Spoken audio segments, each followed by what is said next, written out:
এই ঘটনার যে মূল আসামি ফয়সাল এবং আলমগীর তারা গ্রেপ্তার না হওয়া পর্যন্ত আমরা আমাদের সর্বোচ্চ শক্তি দিয়ে কাজ করব।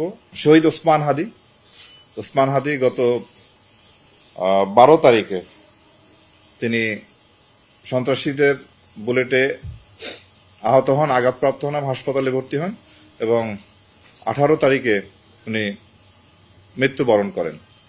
এই ঘটনাটিও সংগঠনের পরপরই আমরা আমাদের সর্বোচ্চভাবে আমাদের যত প্রকার শক্তি আছে সব নিয়োগ করে আমরা দিন রাত 24 ঘন্টা এটা নিয়ে কাজ করি এবং সেই 12 তারিখ থেকে 16 তারিখের মধ্যে আমরা 8 জন আসামি গ্রেপ্তার করি এবং হত্যাকাণ্ডে ব্যবহৃত যে 2টি পিস্তল সেটি আমরা উদ্ধার করি এবং এর সাথে অ্যামুনিশন ও ম্যাগাজিন আমরা উদ্ধার করি।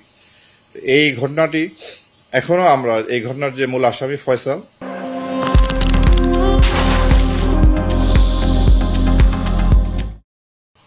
এবং আলমগীর তাদের গ্রেপ্তার করার জন্য আমাদের প্রচেষ্টা অব্যাহত আছে এবং তারা গ্রেপ্তার না হওয়া পর্যন্ত আমরা আমাদের সর্বোচ্চ শক্তি দিয়ে কাজ করব এবং ইনশাআল্লাহ আমরা তাদের গ্রেপ্তার করতে সক্ষম হব বলে আমি আশাবাদী। আমরা এই মামলায় যে মূল আসামি ফয়সাল আলমগীর তাকে গ্রেপ্তার করার চেষ্টা করতেছি। আর এই হত্যাকাণ্ডটি যারা যে সংস্থা তদন্ত করতেছে তারাই এই বিষয়ে ভালো বলতে পারবেন।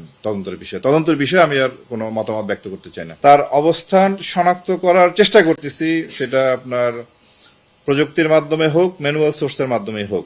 তার অবস্থান শনাক্ত হলে তারপরে তার গ্রেপ্তারের প্রক্রিয়াটি সম্পন্ন করা হবে। আপনারা জানেন যে কোনো আসামি যদি দেশের বাইরে পালিয়ে যায় তাকেও আনার প্রক্রিয়া আছে এবং আমাদের প্রতিবেশী দেশের সাথে আমাদের এক্সট্রাডিশন প্যাক্ট আছে কিংবা ইন্টারপোল, অনেক উপায় আছে।